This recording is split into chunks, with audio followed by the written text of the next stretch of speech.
This week, we check out the town of Anniston, Alabama, where two men acted on their worst instincts and sent a wave of fear through the entire area. Welcome to Small Town Murder.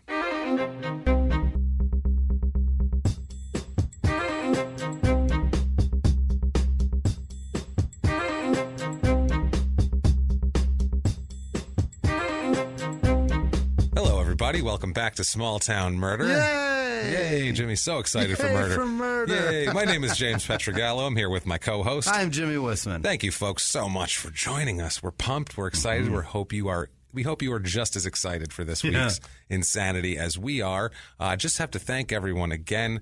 Guys, your iTunes reviews this week, monstrous. Fucking bananas. Monstrous. Thank you so much. You really, come guys. Through. You come through for us, and it helps us so much. We can't even begin to explain how much it helps us business-wise. We say it every week, but we're not playing. It's not. It's our life's blood. It really is, as far as that goes, as far as how they track your popularity or whatever the hell it is. But thank you guys so much. That algorithm sucks. It does. Keep at it, guys. If you haven't done it yet, please get on iTunes. Give us 5 stars. You can say anything you want. Yeah. Anything at all. Say, hats keep your head warm. We'll go, they do. That's James fine. just has a big E on it. It's fine. That's good. It does right now. So just if you do that, it helps. We're the two most appreciative people in the world for any dollar we get. So thank you so much for anybody who has done that. We're going to have a list of shout-outs later. Speaking of dollars, if you feel the need, the iTunes review isn't enough for you. You're like, I got to do more. I love these podcasts. They help me get through my day. Got to give them the reach around. I got to give a little extra. Then you can get on patreon.com/crimeinsports, which is our other podcast, which you should be listening to. You don't have to like sports whatsoever. It's more about true crime. Also listen to P.S. I Hate This Movie, one I do with my girlfriend Sarah, who's very funny about romantic comedy movies, and we make fun of them. It's very good stuff. But get on there. Please, you can donate on there. If you don't want to do that, you want to do a one-time donation, you can go to PayPal. Our PayPal is crimeinsports@gmail.com. You can drop a donation there. Every dime we get is from the heart, as appreciated as it could be. You can't even understate that. The amount of humility that it makes me experience is fucking mind-boggling. It is. We're just thank you. That's it. That's all. We can't thank you guys enough, and keep it coming. You're keeping us going. So thank you. You guys are the locomotive on this. I was going to say train. you're shoveling coal into the engine here. I love it. We got train references in this fucking let's do train small stuff. Town. Train stuff now before. Small town train references. There's always trains involved in these small towns. They're very big with the trains. Now, before we get started, we do have to give our disclaimer that we give every week. This is a comedy podcast. Facts are real. Research is real. Stories are real. Everything is real. But it's a comedy podcast. We're stand-up comedians, so we make jokes. We never make jokes at the expense of the victims or the victims' families. We're not assholes. That's not what we do. We're assholes. We're not scumbags. Assholes, but we're not scumbags, like we've said. Like we've said this before, and it's true. We're not scumbags. We're not going to make fun of these people. It comes at the expense of small towns, which we're all from small towns. And, they all deserve to be made fun of. Fuck yeah. And, of course, bumbling police forces and murderers. We make fun of murderers because they're murderers. Fuck them. They should be made fun of. They're the assholes. That's right. If nothing, at the very least, they should be mocked. Let's just say that. At minimum. So without further ado, Jimmy, what do you say? All right. Let's dive in head first. Head first down to Anniston, Alabama. Okay. Ooh, we're going down south this week. Entirely different area of the country. We're going down south. We're going to piss off people with a different accent this week because the South is, I got to say, the one place out of everywhere that gets the most angry if you say anything about them. They get super pissed off about it. Minnesota gets upset about pronunciations. Everything is a long I. Everything is I. It's not eh. So a Dinah is a Dinah. Just Lino Lakes. Just get that. Other people get a little whatever, but the South, they get very upset. Holy shit. No reason to get upset. Right. Sorry. We're not picking on the South. We make fun of everywhere. We've made fun of England, for Christ's sake. It's not about you. Relax. We didn't necessarily call Seattle, Washington fucking racist. No. Like we will probably in the South somewhere. Well, there's some stuff in here. Seattle didn't fight for slavery. No, but they're all looking for Bigfoot, so we made fun of them for that. And we made fun of Illinois for their sundown town. But we're in Alabama, guys. It's in the northeast part of the state, over by Georgia. It is in Calhoun County, which sounds like a county in Alabama. Yeah. If you said name 5 counties in Alabama, I didn't know any, and I had to make some up off the top of my head. I think Calhoun would come out of my mouth. Honestly, I'd be like, Calhoun? Like, You're right. Holy shit, I did it. Wow, Johnson? Is Johnson one? I guarantee there is. There's got to be. It's about an hour to Birmingham, Alabama, and about 2 hours over. It's 2 hours west of Atlanta, also Atlanta, Georgia. So it's pretty much middle of nowhere. Yeah. It's in the middle, sitting out there. It's in between where people want to be. Pretty much. It's sitting in the middle there, just kind of hanging out by itself. It's a little bit bigger of a small town. We'll get into the population, but it's so rural in itself. It's not like it's a tributary or a small, suburb of another town. It's just that's all there is out there. So weird out there too in the sticks like that. When they say in the sticks, they're not playing. There's trees everywhere, and it's just so sticky and gross. It is very pretty to look at. It's gorgeous to look at. It's nice in the spring, right? In the fall. You think about all the shit that went down there. Not so nice in the summer, and then let's not bring memories or past indiscretions into God this. forbid we discuss the past. Oh, we're looking at the South is like a girlfriend. It's like don't bring it up. Don't bring up the past. Hey, that's a beautiful building. Well, you know what that building was used for in the 1860s? I don't want to know. Yeah. Don't tell me. Remember when you fucked that girl? No, just I like the brickwork. That's all I want to say, and I want to move on. So we are going to zip code 36201, area code 256. It is it's a large town in land area. Yeah. It's 45.7 square miles. Oh. So that is a huge, in terms of area. It's a lot of land. Yeah, it's a lot of land. It's mostly trees. If you said that was a fire, that much that's a land. Huge land. That's a big ridiculous fire. It's a big land. It really is. Yeah. It is the county seat of Calhoun County. Oh. The city website proclaims it Anniston, quote, the model city. Oh. So it was very well planned, this city. They make a big deal out of how well it was planned, which I don't know. They're very proud of their planning. They were the ones that didn't have slavery. Well, they actually didn't. Really? This town, See, no, that's because what it wasn't populated yet. Oh, okay. The town was incorporated in 1883. Now, before that, the area really wasn't populated. Like when the Civil War started, nobody lived there. Really? So there really wasn't any slavery because it was just trees. Trees can't have slaves, I don't think. No. I mean that's what makes them nice. Yeah, they are slaves. Yeah, pretty much. Yeah, they make our oxygen, asshole. All right. So it was the surrounding area. It was settled earlier, but it just wasn't that big. It really didn't get booming until the Civil War because they found the mineral resources because there's iron down there. Gotcha. So they dug that right up. The Confederate States of America, as they were called, the rebels, the secessionists, operated a big iron furnace down there, which is like pretty much right where downtown Anniston is now. Okay. And then the Union cavalry came in and destroyed it in 1865. And so they started making cast iron for sewer systems. That was their industrial output base. That's what they wanted to do. They made pipes. They made pipes. They made all sorts of shit like that. Yeah, all sorts of anything out of iron. They were into it. They were going to do it. Now, the messed up part is the Union troops who destroyed this is a thing this happens in war. Union troops that destroyed the furnace, they hanged the wrong guy. They hanged a local farmer. There was like 5 people in the whole area. And he had nothing to do with it. No, they just it was a Confederate soldier that was attacking a Union guy for trying to get it, for trying to get at the furnace. And they didn't know who it was, and so this poor guy's farm was nearby. So they just said it must have been him. Wow! So they hanged the guy. It was kind of a big, it was kind of a big thing. Back they were pissed off. Yeah, but the 5 people in town were not happy with this. You don't get to do that. No, you can't just do that. You can't just hang people. Did they find out reason. Who did it? It was just a soldier, just some Confederate soldier that was doing his duty and ran off, and whatever. He was just trying to fight off the ironworks and keep people away from the furnace.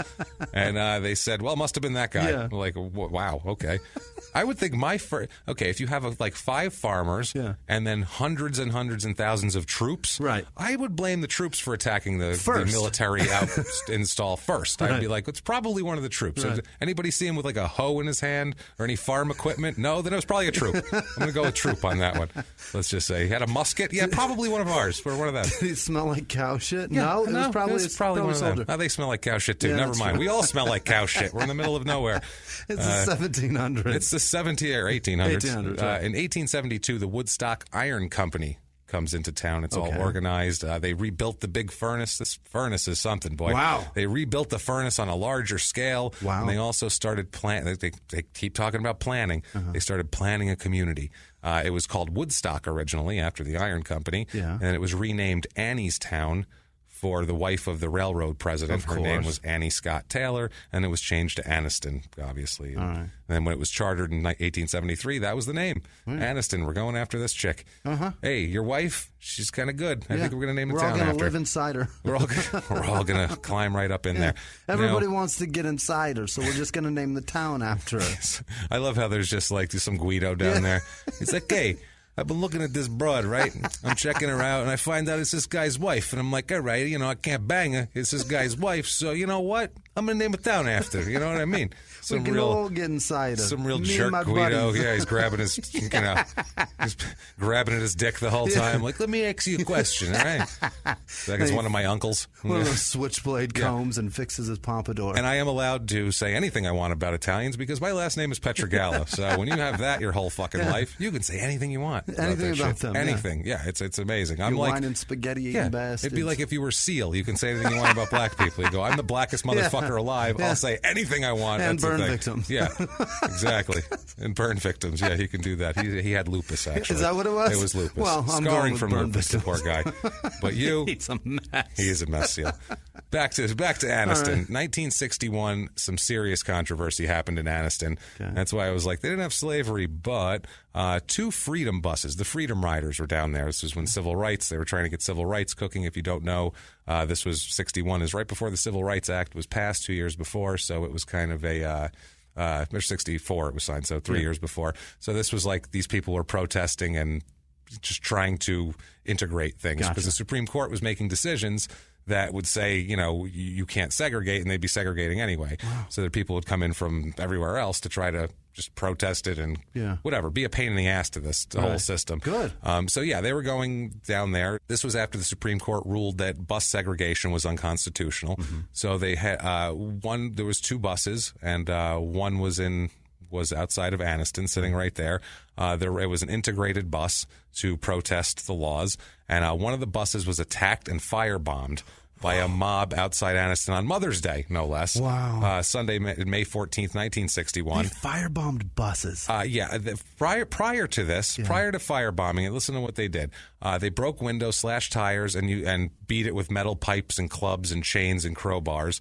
Before the police came to get the bus was forced to stop, and what they did was, this was, they had to protect people from goddamn people coming in and saying that, people should be able to ride the bus together. Right. They need to die, right? Obviously, Jesus Christ. Burn them alive. Yeah, so they broke the windows and eventually threw firebombs into the bus. And as it burned, they made sure to hold the door shut to make sure nobody could get out, and everybody would burn to death in there. Good people. Yeah, and anybody who did get away were, beaten viciously and, beaten within an inch of their life and lynched and things like that. Great town. Finally, it was dispersed by the fuel tank exploding and them, backing away from it. So that's got a little. My God. Yeah, things got a little touchy there in the 60s down there. A little dicey, yeah. A little dicey. That's I have so much to say and I can't get a fucking thought out. It's that whole ridiculous. Racist thing that the whole South. That's extreme too. That's not just sitting around being like, I don't want no black guy dating my daughter. Right. That's not that. That's let's get out there and hold people in a bus so they burn to death. Unbelievable. At what point does that switch flip? Like, and that's what we need to do as a group. I don't want to make it political, so never mind. But it's not even political. My thought that I was going with ignorance, was very it doesn't political. matter. Oh, okay. Well, yeah. Let's keep it to this. It's just like let's. Yeah. People are miserable things. We are monsters. Oh, we are. When we get together, we're worse. Yeah. Now, in 2002, an investigation by 60 Minutes revealed that Anniston is among the most toxic cities in the country. In terms of like chemicals or like in terms people? Of chemicals, okay. PCBs were produced there.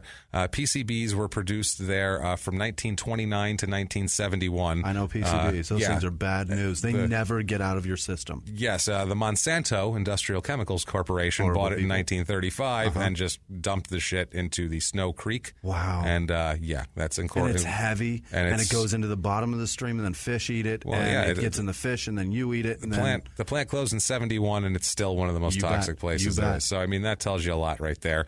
Now, population of this town, 22,347, which is down a lot. It's gone down over the last century. PCBs are killing them. Well, that's probably it. Honestly, in the last 15 to 20 years, it's had a huge, about 5,000 people have left. Yeah. That's probably after a huge expose on television, national television, for an hour saying how horribly toxic your town is. You might go, maybe we'll move 2 towns over. What do you think? Let's get the hell out of here. What do you think? Birmingham's only an hour away. Atlanta's 2 hours away. There's trees everywhere. Our car will make it. Let's get the hell out of here. It's one of those things. So it's scary. So they left. PCBs, you have to dig when there's a contaminant that's like a foot deep. You have to dig like 10 feet around it to clear out the contaminant because it's such bad shit. That's how horrible PCBs are. They're not willing to do that. Apparently, they're just going to leave it there. Well, they'd have to dig the whole town out. Yeah, true.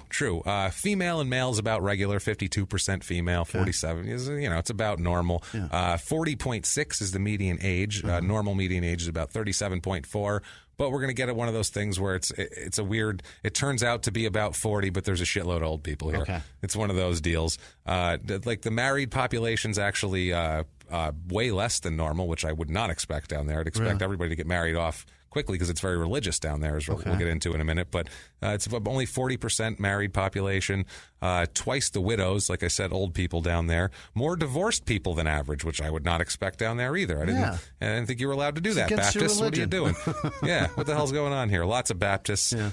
We'll get into the race of the state, or the city here. Race, it's 42% white, which is way lower than the 62% average. 51.8% black, which is way higher than the 12% average. 1.9% Asian, so that's something. That's something. Yeah, not bad. They got somebody in there. 2% Hispanic, way lower than the 16.9% normal there. So that's a deal, a little different. Super white. It's white and black. Oh, yeah. It's 51% black people. Yeah. It's just white and it's black. That's what it is. 72.2% religious. 72.2. About 50-50 is the average. My God. 72. They're religious. 42% Baptist. But they are fine with divorce. Boy. No queers. Yeah, and firebombs, too. Yeah. And firebombs. About 42% Baptist. That's a shitload of Baptists or whatever. That's fine, but it's there's no ceiling on how many you can have, but it's still like that's a there is no ceiling. A lot of Baptists, boy. Now 0.1% Jewish. There's a comfort level, but no ceiling. 0.3% Muslim, which is more than I would expect. Honestly, 65% Republican, 33% Democrats in the voting, which is exactly what you would expect. That is exactly on the state average. Really? Of 65. Yeah, it's exactly. They're right along with the state. Hilarious. Now, the economy down there, not doing so hot. Really? Let's just say about 26% of the people make under $15,000 a year. Which is not terrific. But they're loaded with PCBs, so they don't even know it. They don't even know it. They're just they're a little brain damaged. They're watching Scooby-Doo, and they're happy with that. They're like, I don't remember this episode. Right. I saw it when I was 10, and I don't remember. The Globetrotters are in this one. Calm down, everybody. Cool. Shut up. Didn't they help Gilligan get off the island? I'm not sure. I'll watch that when it comes on too. All the incomes under $50,000 a year are more than average. Okay. Like there's more people making under $50,000 than normal in every bracket, and there's only about half the average number of people making over $75,000 a year. Okay. So there's way more poor people than normal, basically, and way less upper middle class or middle class people. Unemployment rate is about 3% higher than the rest of the country. It's over 8% there. The job growth is negative. So it's not because people are leaving. So you don't get positive growth when people leave. It's the people with jobs that are leaving. Absolutely. It's people with jobs. It's people with their PCBs. If they're mobile, they're like, let's get the fuck out of here. The getting's good. Yeah, well, before we have cancer. Average household income there is about $31,000, which is well below the $53,500, which is the normal. Jobs down there it's like average in every category. It's within a percent of average. I've never seen it so average. It's 24% is the average for sales and office and that sort of thing, and they're right at 24%. And it's all within a point of everything. So the average of everything when it comes to that. The cost of living, we say 100 being the average. The zero. The par. Yeah. 100 being par, it's 82 overall there. Okay. Some things are a little higher, some things are a little lower. Housing is 52. Okay. 52. Most houses there are worth between about $40,000 about $150,000 a year. And if we've convinced $40,000? $40,000 is there's a lot of houses in that range to They're 150. Not houses. I've seen them. They're little houses. They are houses. But they're little. Some of them are 2-bedroom, 2-bath. Okay. No, they're houses. Yeah, they're not like manufactured. No, they're like 200 years old. Okay. They're like a 100-year-old shack, basically. Okay. A lot of them are, that sort of thing. Now, if we've convinced you that you need to live in Anniston. You want to go check out that big iron furnace down there. We have the Anniston Real Estate Report for you. You can get a 2-bedroom apartment. The average price of that there is about $643, which is about $400 under the average. Very affordable. It's reasonable. 3-bedroom, 2-bath house on Hillside Drive, $59,900. 4-bedroom, 3-bath house on Pebble Creek Circle for $164,900. Sounds lovely. So and it's a nice house. That house, it's a big house. It's a nice house. Pebble Creek sounds Creek fantastic. Circle sounds very quiet. Sounds nice.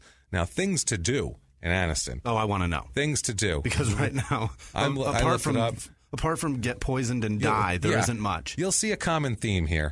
Fort McClellan is there. Fort McClellan is the Army Training Center base. Fort McClellan is number one. That is the number one thing to do there. What is that to do? Go look at it. Get recruited? Go look at it and be like, yeah, people trained here. The Anniston Army Depot is number 2. You got to have that. They have old, artillery and shit like that sitting around. And finally, this is what you really got to go to, the Homeland Security Center for Domestic Preparedness. Wow. That is one of their top 3 things to do. So it's all things to go look at. It's basically, let's go look at the military that kicked our ass. Let's go and the current one. Well, no, the current one. It's the current one, but it's the military that kicked our ass. And let's be scared about everything. Let's go there and figure out, just in case terrorists want to go after rural Alabama, which is the first place they're going to go, I figure. Right. You New York City first, then maybe D.C., and then Anniston is third. That's third. So get ready, guys. Get down there. And also, too, let's go look at the people that we're going to have to fight. And we're the reason that, those are the people that are looking at the military and then going, now let's go down to the local convenience store or gun store and buy some guns that are not going to match up to what we just looked at. Yes. And then say, I'm protected. And go be prepared. Yeah, I'm protected. No, they're not. Yeah, well, for them, their domestic preparedness might be against their own government. They might be thinking, I'm not sure. I don't know how many. I see a bunch of guys running around in gray uniforms down there going, it's not over. With the Bowie knife. It ain't over. I'll tell you that right now. I got me a bayonet. They think it's over up there, but it ain't over. Rise again. Okay, we've made fun of them enough, and let's move on. The crime there, what we're really interested in here, the crime, property crime, burglary, larceny, theft is more than double the average. Way more than double the average. Okay. Almost triple the average. Yeah. It's way high. Violent crime, murder, rape, robbery, assault is twice the national average. This place is fucking dangerous. Those PCBs will make you steal shit and murder people. Speaking of murder... Make you commit every crime. You bet your ass. Now, speaking of murder, this encompasses all of that. Let's get into our murder this week. Fantastic. We start with Fred and Evelyn Blackman. Let's introduce to them. Fred is actually the son. They're wealthy people. Fred is actually the son of an old Alabama congressman. Fred Blackman Sr. He's a junior. Fred Leonard Blackman. He served from 1873 to 1921 in Congress. So he was in there a long time. He's born in Lime Beach, Georgia, moved over there. Almost 50 years in Congress? Yeah, he's in Congress forever. Wow. He was he was an attorney. He practiced. He ended up also getting reelected when he died in 1921. So a dead guy got reelected. No, he was elected and died. Okay. He got reelected in November, died in February. So he was finishing out another. Starting another term. I was just going to say he probably died in office then if he was served for 50 years. So that makes sense. Did. He died on February 8th, 1921. Now, I wish it was the opposite. Fred is his son. Fred is born in 1910. He's a young man in 1910. When we catch up with Fred, it is 1986. Fred is 76 years old, Fred Blackman. He is married to Evelyn Kane Blackman, who is 41 years old in 1986, because Fred...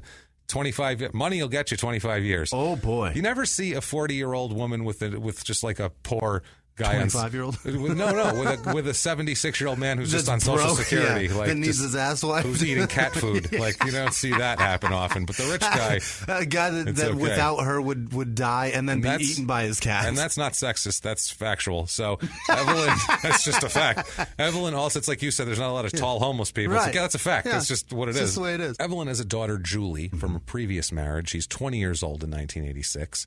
Like I said, they're loaded, this family. They have a lot of money. Julie used to go out with a young man named William Glenn Boyd. Now, he's a 20-year-old shithead, basically, this guy. They went together for about 2 years.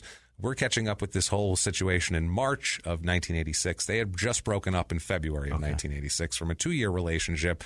Boyd, in later years, looks exactly like he's another one. We said last week the woman looked like she's crazy and looks like she'd do what she did. You'd look at this guy and be in fear of him doing exactly what he did. You'd go, yeah, that's fuck. I wouldn't want that guy to do that. Not for nothing, but there are very few successful people with the last name of Boyd. It's a very common fuck-up last name. It's more looks than name on this one. You go, yeah, you got problems, dude. So Boyd hangs around with another shithead named Robert Milstead. Now, Boyd needs money, because he's an idiot. Yeah. So he hatches a plan, and he tells Milstead about the plan. On March 24th, 1986, he tells Milstead that he's going to blackmail Mrs. Blackman with the names of men she had slept with while married to the older Mr. Blackman. Oh, shit. He said he was then going to sell the names to Mr. Blackman. So he was going to try to double blackmail him and get him on both. So he just tells them he needs him to come with him to set this scam up, is all he does. Doesn't say anything else to Milstead about this. This is the equivalent of stealing a sex tape and trying to sell it back to somebody. It's exactly what it is. Yeah, the 1986 equivalent. Now, this is like straight as blackmail as you get. Milstead doesn't know the Blackmans at all. He'd met his girlfriend and stuff, but he doesn't know his ex-girlfriend's parents. What the hell, they don't know him. So Julie, at the time, she's living with her mother and Fred. It's on Fairway Drive in Anniston. And so she leaves for school on March 26th, 1986. She leaves. Both of them are home. Fred and Evelyn were both at home. She goes to school. She leaves. It must have been sometime right after she left, because it's before 8:40 a.m. Boyd and Milstead come in here. They pull up. They park they park a couple blocks, about a quarter a mile away. It's several blocks. It's about a quarter mile away from the Blackman's home, from Fred and Evelyn's home. Boyd's driving a white 1976 Camaro. Yeah, he is. You know he's white trash. You know he's white. She's got REO Speedwagon pouring out of that shit. It's not great. So I Can't Drive 55. It's some Sammy Hagar garbage music. Jesus. So they pull up to the house. It's Milstead and Boyd. Hop out in their jean jackets. They do. But before they do that, with a big, Judas Priest patch on the back, before they get out with their... Got another thing coming, people. Before they get out with their Leonard Skinner patch on their jean jacket, Boyd gives Milstead a .25 caliber gun. Oh, boy. And tells him to go up to the Blackman's house. He says, hold them until I get there. Yeah. So this is his deal. He says the Blackmans aren't going to let Boyd in. Yeah. Boyd's like, they're not letting me in. They know me. Julie doesn't like me. They're pissed off at me. But as an accomplice, if somebody throws you a little deuce fizzle and says, run up there and hold him at gunpoint, be like, I thought we were going to blackmail him with sex names. Yes, what are we doing now? These people are idiots. This is the dumbest fucking plan. Well, it gets worse from here. And this is why what the plan was originally is we don't know here. This is already out of control. It's out of control. It gets much worse. Milstead puts the gun in his pants. He's just like, cool, all right. He does it, knocks on the door. Mr. Blackman here, he comes to the door and says that, he's in his pajamas, but he let Milstead in, and Milstead said he was a friend of Julie. That's how he got in. Yeah. And he said he needed to talk to Mrs. Blackman about her daughter's safety. That was how they were going to get to talk to Mrs. Blackman. Okay. That's what Milstead thinks. Like, okay, I'm going to talk to her, then we're going to blackmail her, and then, we're going to move on from there. Okay. That's the basic deal. Milstead then goes downstairs in the house to see Mrs. Blackman. He's taken there by Mr. Blackman. Milstead tells Evelyn that Boyd is on a rampage, was his quote, and he's scared that Boyd is going to hurt Julie. That's what he says. So Milstead and Evelyn then go back upstairs and to talk to Mr. Blackman in this case. And at this point, Boyd comes in the house. Mm-hmm. This is when he bursts in. Boyd has a .22 revolver. I told you, he's fucking crazy. There he is. Exactly. He bursts in it. That's perfect timing, honestly. Like it was a stage direction. Like, now, go. So, enter stage right. Go, no, fucking that's your cue. Move. So Boyd, right on cue, runs out there. Oh, shit, okay. Puts a .22 revolver to Evelyn's head. Uh-huh. She tells her husband to call the police. She tells Fred to call the police. And Boyd said, probably not a good thing to do. Why don't you guys sit down? I'll shoot you if you call the police, obviously. That's why I brought a gun, to stop you from doing that.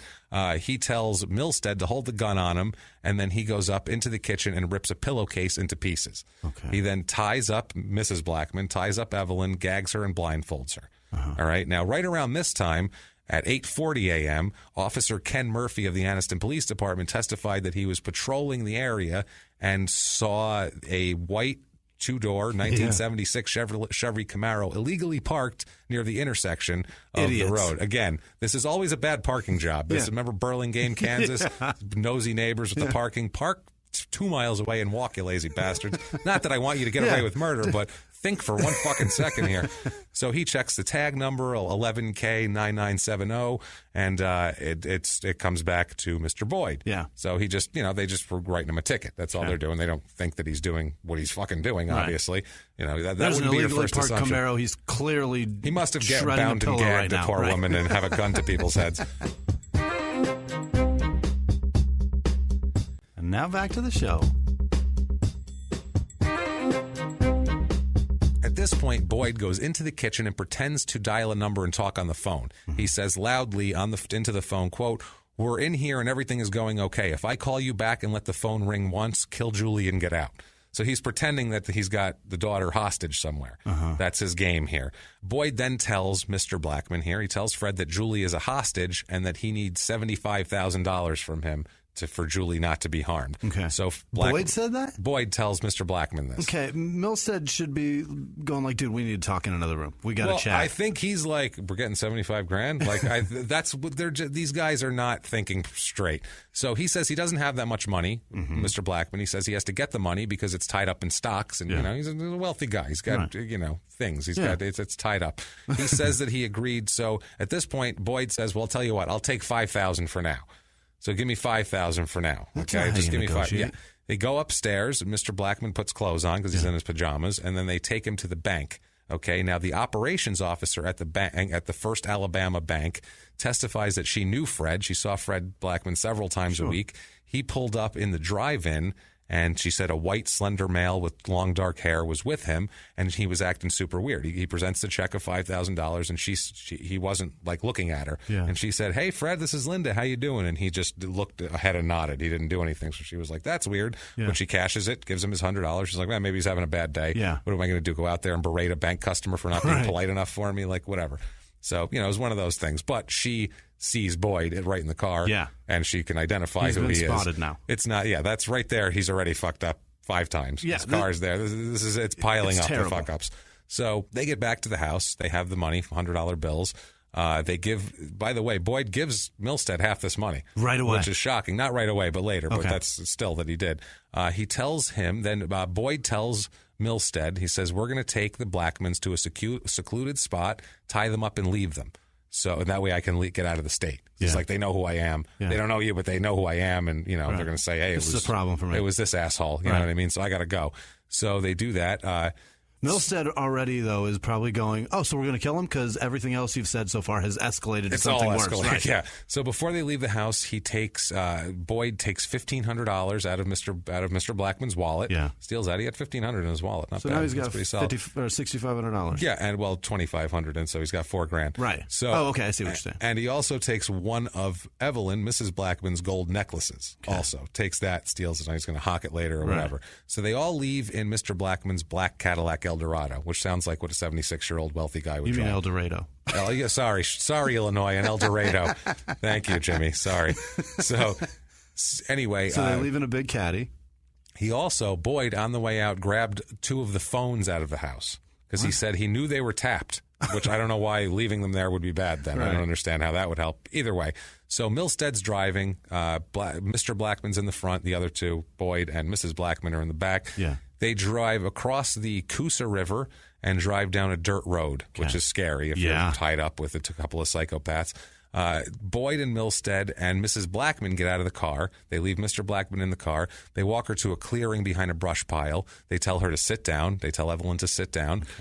He ties her hands and feet. She's gagged and blindfolded. They talk to her for a minute, and then after that, Boyd decides he's going to hit her in the head with a stick. So he hits her a few times with a big stick in the head and the forehead. She starts screaming. He's like, "Oh, you're supposed to die." Yeah. Boyd tries to choke her with a cloth then because she's screaming. So then Boyd takes out his .22 and muffled over the cloth and shoots Mrs. Blackman. I see him in Me, Myself, and Irene when Jim Carrey's like, he fires 3 rounds into the cow and then he gets on the ground, chokes it. Yeah. He's just like, "Oh, you didn't die from the stick. Now I have to choke you." Except not funny at all. That's the only difference. Right. So, not bumbling. So he did in reverse order, though. He's trying to choke her. He shoots her. She's still not dying. So he calls to Milstead to shoot her with the .25 caliber gun. Yeah. So he shoots her in the back of the head and they cover up her body and leave her there. Goodness gracious. They head back to the car. Now, if you're Mr. Blackman, you're in the car. They left with your wife. You hear a gunshot. They're walking back. You hear several gunshots. Now they're coming back without her. Right. You're thinking shit has gone bad here. Milstead and Boyd then take Mr. Blackman back across the river, back into Calhoun County. They park on a dirt road. They tell Boyd tells Mr. Blackman to get out of the car. When he gets out of the car, they hit him on the head with a stick. That doesn't work. When they hit him, they also smash the taillight on his car and leave little pieces of plastic all around there. So that's going to come in. Leaving a trail everywhere. Yeah, absolutely. So they then take a piece of cloth and they start to choke Mr. Blackman. They tried this once. When you choke people, they struggle. Right. So Mr. Blackman starts to struggle and grabs a stick and stabs Boyd with the stick. Nice. So this guy's fighting. He's 76, and he's like, "You're not strangling me in the woods. I will stab your ass. I don't care. I grew up. My dad was a congressman Alabama. for 50 years. God damn it! In Alabama, you know what he did? Bad things. Yeah. I have no soul. So no, I'm just kidding. So anyway, Boyd then takes out the .25. And puts it to Mr. Blackman's throat, which Mr. Blackman, begs and tells him, "Please don't shoot me. I'll get you $50,000." Okay. He's like, "I can get you $50,000." And Boyd told him it was too late, and he shot him in the chest and the neck. And they then rolled his body up and put it in the trunk of his own car. They then drove the car to a Piggly Wiggly, which is a grocery store if you're not from the southern part of America. They drive him to the Piggly Wiggly and leave it parked there. Okay. They then go to Milstead's father's house. They wash up, they change clothes, and then they went back that night again to pick up the car. They drive it to a boat ramp on the Coosa River, and they roll the windows down on the car and roll it into the river and just let it sink. That's their plan? That's their plan. Let it sink. And they have the woman, though. They have Evelyn out in the woods still covered up. So this is the other thing, too. They did all this. They went back home. At some point, Julie stopped by Boyd's house to pick up some tapes of hers that he had. Oh. So he saw her during the day. And it was like... And just let it be. Let it be. Here's your tapes. Yeah, have a good one. There they are. So anyway, they go back that night. They throw the two pistols in a creek. Yeah. The next morning, Milstead goes and gets some 55-gallon barrels because they have a job to do now. Boyd and Milstead go back to the woods where they left Mrs. Blackman. They put her in one of the barrels with rocks and weigh it down and rolled it into the river, but they couldn't quite get her in there, so they had to really break her up with an axe. They broke her back and all sorts of shit with an axe to stuff her in there, which one thing I've learned from this show, bodies don't fit in barrels. They don't. Just stop trying. Right. They Stop don't fucking fit in there. No. And if they do fit, you have to break them apart and stuff them in there, and then they're going to float messy. back up. Right. It's not going to work. No. Just stop trying to fucking do that. We know that from episode, I think, 5. Yeah. And then if you put concrete Ohio. in it, then you can't move it. Then you can't move. That weighs 800 pounds, and then what are you going to do? So, yeah, not smart here. Right. So they had to break her up because she was too stiff, too. Oh, so okay. they had to basically... This is a motherfucker. They kind of had to cut her in half. Oh, they then throw her. They put some soft cement, some rocks in there. They cut some holes in the barrel with an axe, too, and they rolled the barrel into the river and sank it. Okay. So, yeah. Boyd tells Milstead, if anybody asks, the police ask, tell them a story, tell them it was the mafia. And then he heard that they were How all... do you know that? They were all in with the mafia and all that sort of thing. Okay. So it's unbelievable. Like, that's their like, we'll just tell them it was the mafia. Everyone will buy that. At what point does Milstead say, is it as he's pushing the car, or is it when he's rolling the drum when he goes, what happened to just a list of people that she fucked? Like, what is this? Where is that? How did we get to this? I do have money in my pocket, though, so... unreal. So Milstead then goes and talks to a friend of his, a woman named Sharon Johnson, who is going out with Boyd. Milstead tells her that he and Boyd kidnapped the Blackmans and killed them. Oh, God. So now he's telling other people. So they're making every mistake possible here. Sharon would later testify also in this whole thing. There's also a guy named Kenny Surratt. Now, Kenny Surratt goes to talk to Boyd the next day because Boyd had given him a bad check to pay back a debt, so he's going to get the money from him. He shows up. He said that he gets there. Surratt gets to Boyd's. Boyd comes out of the bathroom, and Boyd tells him, Kenny, I didn't realize how cold-blooded I was. And he kind of tells him about the whole thing. He said, yeah. He tells him that, he did this thing. And what an idiot. He doesn't even believe him. So really? He's like, I don't even think he's telling the truth, whatever. But then there was a bunch of money on the table, and he said he got the money from Boyd said he got the money from Mr. Blackman, and here's the money I owe you, and have a good one, buddy. And he was like, okay, this is super weird. Very He just strange. got finished using the bathroom. He comes out after taking a piss, and he goes, "Hey, how you doing, Kenny? Good to see you." He goes, Did you know how cold-blooded I am? Amazing. Let me tell you. I'm how shocked amazing. about it. I can't believe this. I am cold-blooded. So you're damn right you are, sir. You're a real asshole. Yeah, next day, Surratt goes with Boyd to the barber shop, and he's making jokes. Boyd's making jokes about the couple being at the bottom of a river. Wow. And he's like, hey, they could be at the bottom of a river by now. Isn't that funny? And the Surratt guy's like, I don't want to hear that shit. Like, I don't want to know about this. Don't tell me. I don't want dead people's money. How do you I don't know. get to that? Like, that's just what your conversation is all day now? Yeah, he's just bragging. He's an idiot, this fucking guy. So March 28th, 1986, this is 2 days after they've disappeared, Julie Greenwood, the daughter, and her father file a missing persons report because they still haven't come home yet, and they have no idea where they are. They're just gone. Now on April 3rd, the police, through this whole thing, they're trying to put shit together. Obviously, they're doing their job, and they're following any leads, and there are a lot of leads because there's a lot of physical evidence. People have seen these two idiots with them. The evidence is... There's a lot of clues at minimum. Yeah, of at least who you're going to talk to. Right. You know what I mean? So on April 3rd, 1986, Boyd is parking his car in front of a house on Mulberry Street in Anniston, Alabama, when police arrest him for kidnapping in the first degree. Good. Okay, they take him into custody. They impound his vehicle. The vehicle was taken to the police department impound area. They locked the fence and all that. So, they have to put that in the reports to know that nobody tampered with it or anything like that.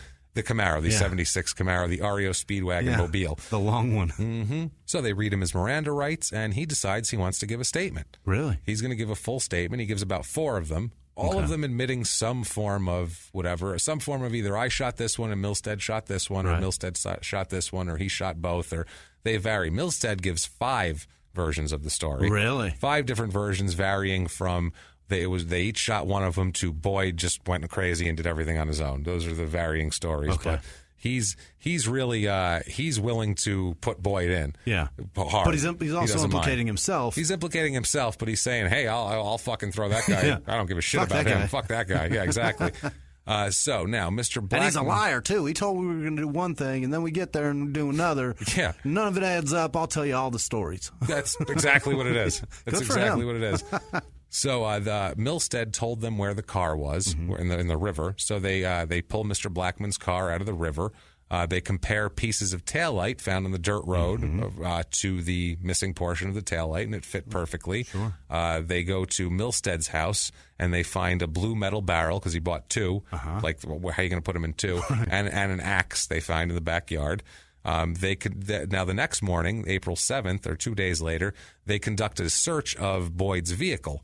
Okay, and in Boyd's vehicle, they find a piece of white and yellow entwined cloth on the front floorboard of the car, which matches the one end is knotted and there's hair in it. And guess whose hair that matches? Yeah. A black mesh shirt, a pair of blue underwear, a black jacket, and another piece of cloth were found in the right floorboard. Another one, this one used as a gag. They also found a roll of gauze in the console of the car with a gold necklace inside an envelope. The necklace belongs to Mrs. Blackman. It's the one he stole at the house. He was keeping that as a little souvenir or something, the hock later, whatever. Also, 2 spent .22 caliber shells were found on the dashboard. So every bit of evidence you could possibly leave to have a trail of breadcrumbs is what this fucking idiot did. Now, Boyd accompanies police to, they take him out to show them to the creek to where the guns have been discarded on April 11th. Sure. Also, they have to go find Mrs. Blackman because they still have to pull her out of a goddamn barrel from a fucking river because this poor woman's been cut in half and stuffed in a river. 3 gunshot wounds were in Mr. Blackman's shirt. 3 holes were in the shirt. 2 gunshot wounds were found on his body.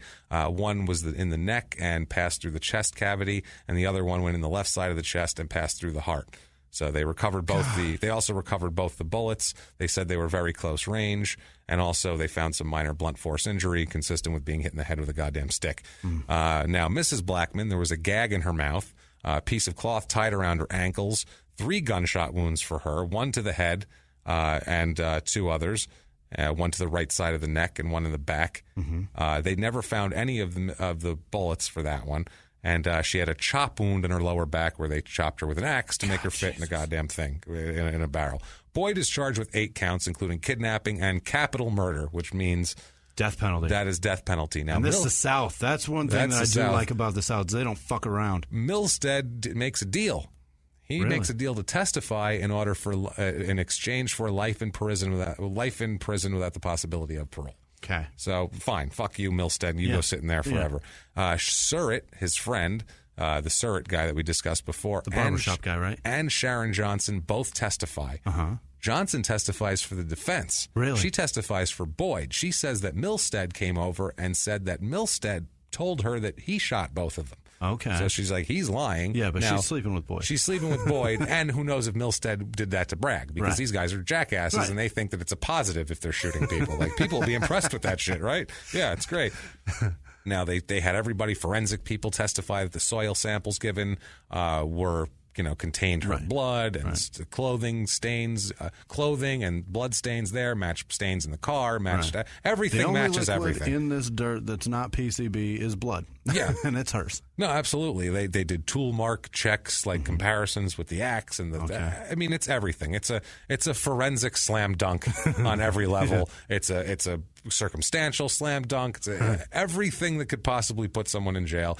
They admitted it. Yeah. This is one of those cases where you're like, yes, death penalty. There's no chance they didn't do it.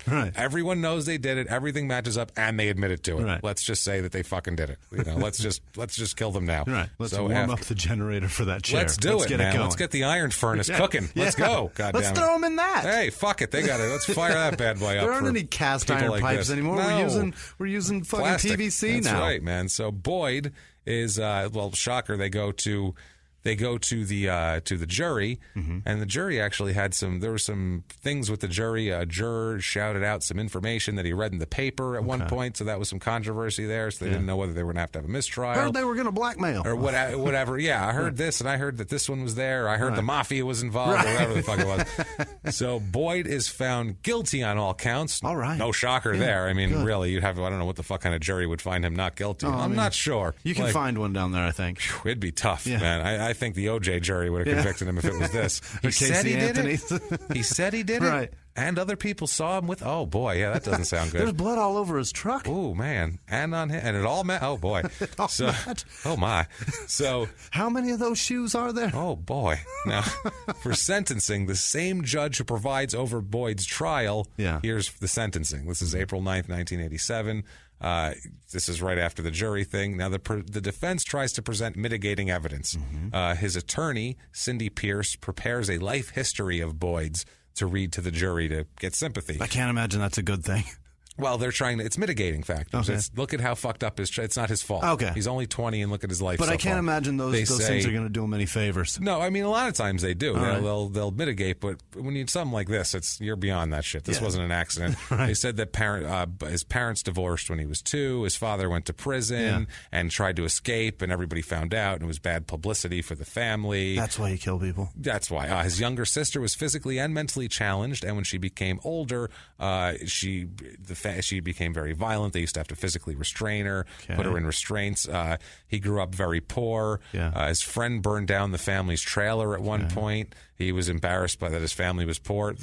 So what? You don't kill people. Lots of people are embarrassed your family's goddamn poor.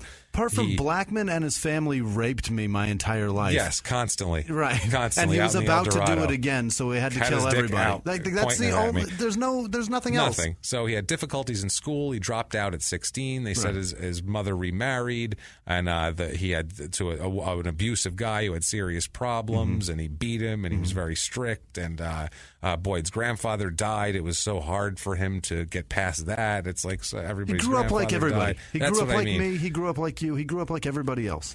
That's the thing. He said Boyd moved to New Mexico when he was 16. Now I get it. To work. Now that makes sense. But he said he was too immature to take advantage of it, and he came back to Alabama. I don't see how these are mitigating factors, but these are the things. Said he had a romantic relationship. But Evelyn Blackman wouldn't let. She forbade him from seeing her or her from seeing him because he was white trash. And they were like, look, we're rich. Your stepfather's a congressman. Dad was a congressman. Let's not get fucking whatever. Said that all his grandparents were alcoholics. They're just this whole big whatever. This whole big horseshit. Bullshit. Yeah, he served 6 months in jail for burglary when he was 17, and that was a problem. All these things seem like reasons why we don't need this fucking guy around. When you add it, what that added up to, it seems like we don't need this goddamn guy. I guess his stepfather known as a brutal guy by everybody, would beat the shit out of his disabled sister and lock her in a room for days at a time. Like, he came from a shit environment, but you still don't get to tie people up and shoot them and rob them and push them in a river. I don't give a shit what you grew up in. So April 1987 is sentencing. We're going to the sentencing here. Yeah. They come out, and Boyd is sentenced to death by lethal injection. See you later, Boyd. Fantastic. So they sentenced him to death. They got it right. They did. Lots of appeals, obviously, right away. He says that, his lawyer wasn't any good. Was right away that, counsel, not good enough for the counsel.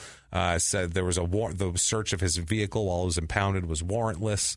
Really? Even though they said that, it was kind of, they said they have to search it for inventory when they take it in anyway, so it doesn't matter. It was inconsequential to the case anyway. All they really need is that cop saw that car at the fucking scene. That's it. The jury at one point asked a distinction between murder and capital murder, and I guess they're saying the judge's explanation wasn't good enough for him, so they think that's it.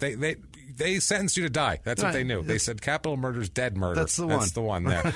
Dead murder. So that gets dismissed. 1997, he has another appeals process, and they dismiss it. They were saying ineffective assistance of counsel in that one. They said, go fuck yourself. On December 18th, 1998, dismissed that. October of 2000, he started with a federal petition for habeas corpus. He moves to the district court. It's a whole thing. Every time he's just going from court to court, as they do in death penalty cases, saying the same thing. My lawyer sucked. This happened. That happened. Doesn't matter. That all goes. His execution date is set. Actually, after a bunch of these appeals in the late 90s and early 2000s are exhausted, his execution is set for March 31st, 2011. Okay. Now, before that, he has one final appeal to the U.S. Supreme Court, saying the judge had not followed Alabama Supreme Court and U.S. Supreme Court rules in overriding the jury's recommendation for a life sentence, which is shaky anyway. The attorney claimed that Boyd had ineffective assistance of counsel and all that, and please don't execute him, because this is in March of 2011, and the Supreme Court says, no, that's all right. We'll throw him right in the furnace, toss him on in there. Somebody sharpen the needle. They're sharpening the needle. There's a guy on a big wheel right now. So Boyd, in the week before, he is moved to the death holding cell near the execution room. He had 12 visitors before that, including his brother, his sister-in-law, a couple nephews, his sister, that sort of thing. Family, spiritual advisor, 2 ministers, and his attorney. They give him a final meal. Yes. His final meal is chicken, French fries, applesauce, a tomato, just a regular tomato, and an orange juice. And also that day, he got a meatball sandwich, a Philly cheesesteak sandwich, a V8 splash drink, and coffee from the vending machine. Okay. He had 2, say those sandwiches, a meatball sandwich and then something else? And a Philly cheesesteak sandwich. He ate both of those before dinner? Apparently, you get anything you want the whole day down there. And I feel like the meatball sandwich was just like his cellmate bent over and tucked his balls between his legs. That's the meatball sandwich he got. That's the thing. Yeah, I think you might be right. Now, his final words, they ask him, do you have any final words, a final statement? His final words are no. No. Nothing. That's all he said. Nothing. He is declared dead at 6:23 p.m. by lethal injection at the Holman prison in Atmore. He had 3 witnesses on his side, his attorney and the 2 ministers, and then his family even came on. You don't want to watch the guy die, probably. No. 9 people of the victims' families included for the prosecution, the victims' pool viewing family. area. So they did that. Now Fred and Evelyn are buried in Hillside Cemetery in Anniston together, and it's very, very goddamn sad. Terrible. The whole mess of that thing. So Boyd, if you look at Boyd, he looks exactly like you would think he would look. He used to. The picture of him, he looks like he's like Uncle Fester's nephew. Really? Is what he looks like. Jesus. It's frightening looking, and you're like, God, that like guy. Pugsley?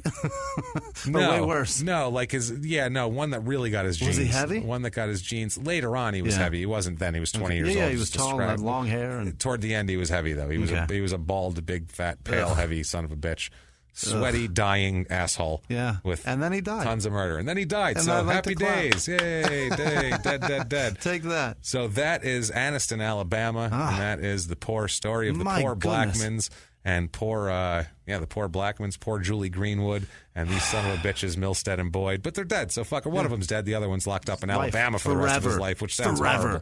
Imagine how hot and sticky it is in that jail down there. Oof. You can't leave. Man, hot, sticky, awful, terrible. So that is our story for this sex week. Is the worst prison sex. Oh God, Jesus! It's all sticky. Ugh. All sticky and gross. Beginning to end, There's like not just at the end. Okay, that's grosser than the murder. I think this is grosser than the murder. We got to move on from that. That's not going to work. So hell yeah. Okay, if you like that story, please get on iTunes. Give us 5 stars. Like we said, it helps immensely. If you want to do a little more, you can go on patreon.com/crimeinsports or PayPal, crimeinsports@gmail.com on there. You can follow us at facebook.com/smalltownpod, and we are at MurderSmall on Twitter. We are. And you can do that, and you can be like one of these awesomely cool people that helped us out this week. This week Jimmy, let it fly. Was unbelievable. The amount of people that are supporting us is really overwhelming. But strap in, because here is a laundry list of people. Carol Chan. Dylan Field snaps me all the time. He's a funny kid, so thanks, Dylan. Sarah Spalding. Jacqueline Howard, thank you very much. I missed your name a couple weeks ago, so thank you. Yeah, sorry about that, Jacqueline. We do appreciate the donation a ton, so thank you about that. We're sorry. Jamie Singh, Matt Miller, he said he's long overdue, but he's in now. And it's never long overdue. It's never overdue. Whenever you get in, it's right on time. We just appreciate even the thought that you want to makes us excessively happy. So Rachel Guffey, Bobby Bryan, Eric Bingham. He's a service member in Texas. Thank you for your service, and thanks for your donation. You're a hero, like a legit hero. Robert Sand, Benjamin Thomas Sutton, Leslie. Damn, I wrote her name wrong. Is it Booth? I hope it's Booth, and I didn't just ruin this. What Leslie are you Booth. doing, Jimmy? James Sorry, Poland. Leslie. His friend was in middle school with him, and he has a story for our Crime and Sports show, and I'll tell you about it later.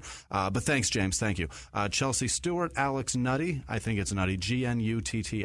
Ganuti. It's got to be Nutty, right? Yeah, but Ganuti sounds super fun. It does. I really want. Well, yeah, I want her name to be Ganuti. Yeah. Hey, Ganoots. Okay, Ganoots. That's what they'd call you back home. Maybe it's a dude. It's Alex. Ex-Ganoots. Hey, Ganoots, get over here for a minute.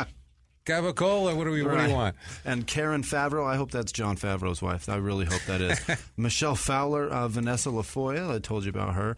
Jody Hightower, Deb, Tito Ray, Allison Davis, Lofton or Loughton, Melmoth, Helen Colburn, Shelby Gibbs. And then flip over, because we have a lot. You got a list there, Jimmy. Kat in Rochester, awesome. you Jesus can eat Christ, shit. thank you. She fucks with me all the time. Kat in Rochester, she's a monster. But thank you, Kat. Robert Rodriguez, he's a paramedic. What's that? Filmmaker, yeah. Filmmaker? He's a paramedic in Surprise, and he has a ton of people listening. So thanks, Robert. Man. Appreciate that. Rob, you're a good dude. Rose Perry, Marielle Teatreau. Tetreau. Tetreau, right? Tetaru. No, it's Marielle Teatreau. I don't fucking know. I don't have the list. I can't see it. You're Marielle. spelling it. I'm trying to hear it. Yeah. Megan Rose Donovan, Jay Thompson in the UK, Buffy in Louisiana, Lexi Nance's boyfriend Jake McNamara is having a golden birthday. Whatever the fuck that means. He's 22 on the 20th. She's going to pee on him? I think so. What does that mean? Happy birthday, Jake. Happy birthday. Put some rubber down on the sheets there. Lay down a tarp and have at it, guys. He's I don't know what to tell you. on the 22nd of June. Happy birthday. Your girlfriend gives a shit. Yeah. Jesse Rose and Drew Fikes have the Never Have a Bad Day tees on Facebook. Thank you both. Love them. Thanks, guys. And I'll be at the Tempe Improv with Eliza Schlesinger June 23rd and 24th, so come out and see us. And Do that. At Whisman Sucks on Twitter, Instagram, and Snapchat. WHISMAN. I'm positive that I suck. Thank you. Good. And yes.